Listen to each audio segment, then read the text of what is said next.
அதுதான் இந்த கிறிஸ்துமஸ். அதுதான் இந்த கிறிஸ்துமஸ். நீ இயேசுவுக்காய் பட்ட பாடு எவ்வளவு தெரியுமா? உன் வீட்டிலிருந்து எட்டி உதைத்தார்கள், வீட்டை விட்டு வெளியே போ என்று சொன்னார்கள். நீ ஆண்டவரை தேடுவதனால் வீட்டு பக்கம் வந்துடாதேன்னு சொன்னாங்க. இதெல்லாம் வாழ்க்கையில ஏத்துக்கிட்டல்ல.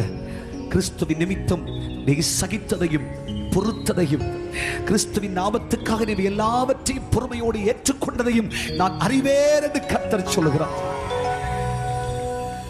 இந்த வேதனைகளுக்கு பின்னாக நீ அனுபவிக்கிற ஒரு மகிழ்ச்சியின் நாளிலே வந்திருக்கிறாய் கர்த்தருடைய பிள்ளையே.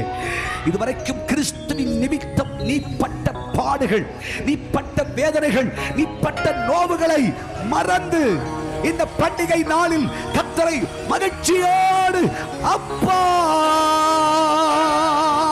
கரங்களை தட்டி உற்சாகமாய் இருதயத்தின் ஆழத்தில் நன்றி சொல்லு. என்ன என் குடும்பத்தை வாழ வச்சு இவ்வளவு மகிழ்ச்சியோட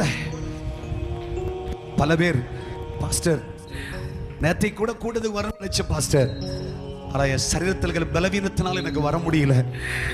அந்த ஆராதனை இழந்தோம் என்று கஷ்டப்படுறோம் பிரதர். சண்டே சர்வீஸ்னால வர முடியல பாஸ்டர், என் சரீரத்திற்கு பலவீனம் என்று சொல்கிறார்கள்.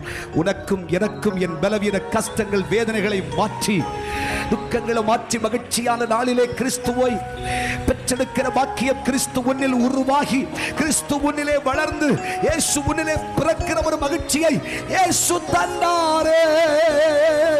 கரங்களை தட்டி ஹல்லேலூயா. இதுவரைக்கும் இயேசுவுக்காக பலரால் மறக்கப்பட்டு மறுக்கப்பட்டு ஒதுக்கப்பட்டு எல்லாரும் உனக்கு தூக்கி எறிச்சா. குடும்பத்தில் உனக்கு தர வேண்டியது கூட தரல. நீ ஆண்டவரை தேடி வந்ததுனால இந்த துக்கத்தை எல்லாம் மறந்துரு, இந்த கஷ்டத்தை எல்லாம் மறந்துரு. எத்தனை பேர் இந்த வசனத்தை ஏற்றுக்கொள்கிறீர்கள்?